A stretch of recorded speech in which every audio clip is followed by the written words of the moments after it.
ஆஹா தொட்டிட்டேனே. போச்சு. இதுக்கு மேல இந்த ஷர்ட் போட்ட மாதிரி தான். இது வேற கோஜோ சார் தாச்சே.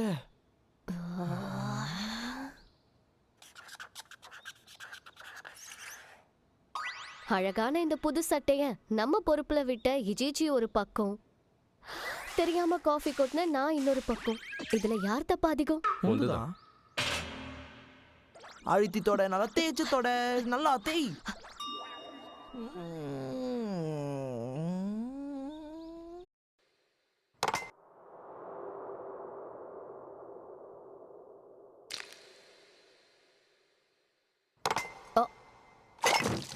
ஆஹா தொட்டிட்டேனே. போச்சு.